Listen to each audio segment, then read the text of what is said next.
Adobe out with a beat on the top and bottom line in its latest earnings report, while also showing a boost to its revenue forecast. Adobe CEO also noting the company's position to lead the new era of generative AI. For more on Adobe's performance, we have Jefferies senior analyst Brent Thill. Hey, Brent, good to see you. As you kind of look through some of the numbers here, the results, and even how they're guiding and what they're saying around that guidance too. We were all kind of hotkeying for generative AI at the end of the day. Let's be real.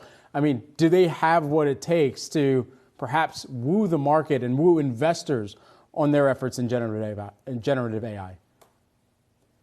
Yeah, the jury's still out on AI. I think many on Wall Street think Adobe is going to be hurt on number of users, as if you can reduce the number of creative users building something, how many Adobe seats are you going to need? So that's a long-term discussion. Short-term, they definitely scared the grizzly bears away. We think this is a great print, beat and raise. There's been this ongoing concern the creative business is decaying. The biggest beat inside the business is out of the creative business. And I think the death of Adobe because of AI is just completely over-exaggerated. So we think, Adobe has been showing AI for many years. Investors seem to not been listening to them. And so all the bears in camp are like, AI is going to crush them. And we're not seeing that. I think long-term, the debate is still out there. Obviously, we still have to get the Figma deal closed, which they overspent, $20 billion, but will certainly help their creative process if they get this closed. And then, all eyes, once we get past that, are going to turn to Canva, which is, a threat at the low end of the market. But as we like to say, great stocks have great controversy, and Adobe's had great controversy. We're very bullish, and we think ultimately the good news is when you do the work, you talk to the users, the creatives aren't running away from Adobe. They're embracing Adobe. Yes, they're going to use companies like Midjourney, which are great AI tools to help them in the creative process, but they're not going to not use Adobe at this point. So we still think the story has legs. Now you have the stock up over 45% year to date. That's our only concern given the magnitude of the recent run back. But yeah, the grizzly bears are scared out of camp in the short term here. So you have a price target of over $500 a share. I lost the exact number there, $530 a share. It's a ways away from that. Do you think today's results or the results released today will get you there? Yeah, I mean, it's not a ways away. I mean, we're not that far. It's breaking 500 in the after hours. So I don't believe that's an issue at all.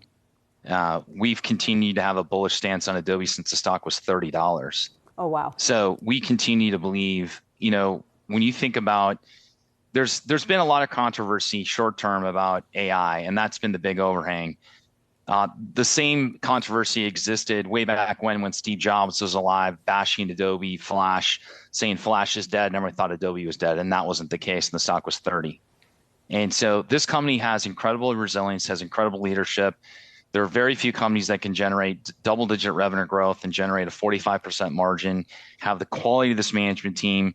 I've always said that this is a company that has an incredible team, and the users love their product. And most of the users we talk to would pay 10x for their products. I don't follow that many stories that have that type of surrounding in terms of the sentiment around the name. So huge admiration for what they're doing, what they've done. And again, I love the controversy because I think we've been able to prove that AI is not gonna run them off the road. What are you looking for to hear from the executives today? I think everyone's worried about the economy, and ultimately, is there an economic boogeyman that's going to jump out of the bushes and scare everyone? And that's been the concern for tech since the beginning of the year. And the economists have been right that things are slowing, but I think Wall Street's been wrong that things are going to fall off a cliff. They haven't fallen off a cliff. In many ways, Adobe's business has gotten stronger now in the second quarter than even the last quarter. So overall tone about the back half of the year, their digital experience business wasn't quite as good. So we're keeping an eye on that in terms of the guide. But overall tone, I think, of overall business and then AI are the two big things we're watching. Brent, I want to switch gears here. We've been keeping tabs on Microsoft, of course, closing at a new all-time closing high for Microsoft, moved higher by a little more than 3% during today's trading activity. And over the course of this year, holding on to gains of about 45%. One of the mega cap tech companies that first really generated a lot of fanfare for its investment in open AI and kind of kicked off this FOMO trade, if you will, within generative AI as well. Where do you believe the stock goes from here? I mean, is this just a continued trend that we can expect for the near term while the melt up, while the FOMO trade continues to be tossed around? Stock's going higher. It's going to $400. We have been very bullish on this name for a long time. And they're in front of AI more so than Amazon, more so than Google at this point, and we think that they're leading the charge. Remember, they lost the cloud war. They were number 2. They were number 1. Nadella, the CEO, is like, we're not going to be number 2. We are going to be out there. We're going to be on the field first, and we're going to show everyone where we're at. So they're doing a phenomenal job of controlling the narrative out in front. We had their executives at our software conference just a couple of weeks ago. I mean, the execs are falling out of their chair in terms of the ROI, the pricing, the excitement among the customers. Again, this is a phased launch of AI. It's not all going to hit this summer. It'll phase through the end of the year into early 24. But I think when you kind of talk about the quality of the Adobe management team and the quality of the financials and the products and the innovation, Microsoft's in the same class.